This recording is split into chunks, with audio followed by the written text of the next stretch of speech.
PEA, CTO, assurance vie, on entend ces noms partout, n'est-ce pas? Mais quand il s'agit de choisir la bonne enveloppe pour aller chercher sa liberté financière, eh bien, ça se complique. Aujourd'hui, on va décortiquer tout ça pour y voir clair une bonne fois pour toutes. Ça y est, on est décidé à investir. Super. Mais la grande question qui tue, c'est où est-ce qu'on met son argent concrètement? Ce n'est pas juste un petit détail, hein. Le choix de l'enveloppe, c'est vraiment la fondation de toute la stratégie. C'est ce qui va tout déterminer pour la suite. Allez, on attaque. Ok. Pour bien comprendre, il faut imaginer qu'on a 3 combattants sur un ring, chacun avec sa propre philosophie, ses points forts et bien sûr ses points faibles. Bon, alors voilà nos concurrents. D'un côté, on a le PEA. Lui, son super pouvoir, c'est l'optimisation fiscale, le champion des impôts réduits. Ensuite, le CTO, le compte tétraordinaire. Lui, c'est le passe-partout, l'accès VIP à tous les marchés du monde. Liberté totale. Et enfin, l'assurance vie. C'est un peu le couteau suisse de l'épargne. Super polyvalent. On voit bien que chacun a son propre style. Et voilà le cœur du match, fiscalité contre flexibilité. C'est vraiment ça le dilemme.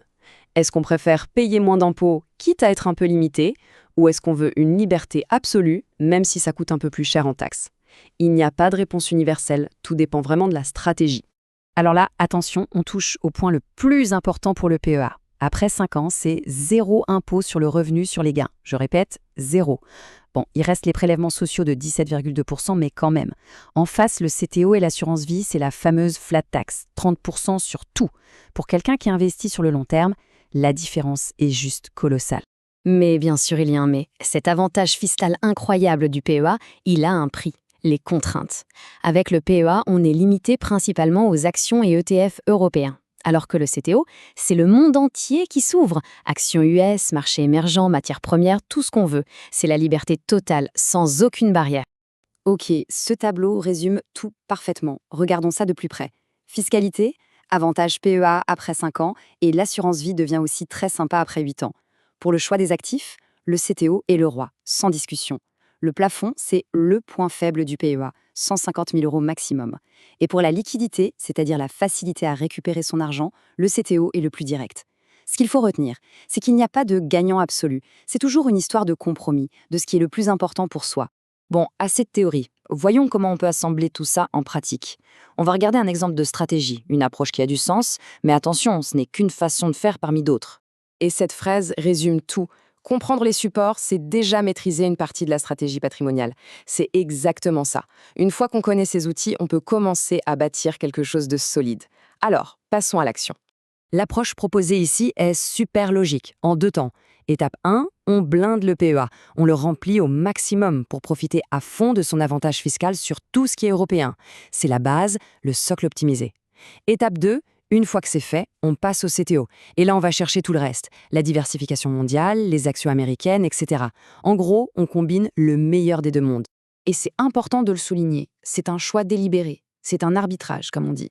On accepte d'avoir 2 comptes à gérer, ce qui est un peu moins simple, mais en échange, on obtient le top de l'efficacité fiscale et le top de la flexibilité.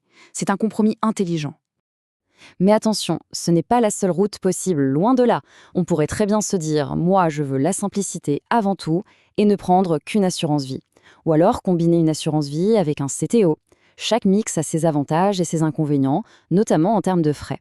L'essentiel, c'est vraiment de trouver l'équilibre qui nous convient entre fiscalité, choix, simplicité et frais. Ok, on a parlé des voitures, des véhicules, PEA, CTO, mais maintenant, parlons du pilote. Parce que le meilleur véhicule du monde ne sert à rien si on ne sait pas le conduire. C'est là que se cache le vrai moteur de la performance. Et voilà la phrase qui change tout. Ce n'est pas le support qui crée la performance, c'est la discipline de l'investisseur. On peut analyser les moindres détails pendant des semaines, mais au final, la clé, ce n'est pas l'enveloppe, c'est nous. Qu'est-ce que ça veut dire, la discipline? Ça veut dire avoir une stratégie claire et s'y tenir. Surtout quand les marchés s'affolent, que tout le monde panique ou au contraire, quand tout le monde devient euphorique. La patience et la régularité, c'est ça qui fait la différence. C'est bien plus puissant que le débat PEA contre CTO.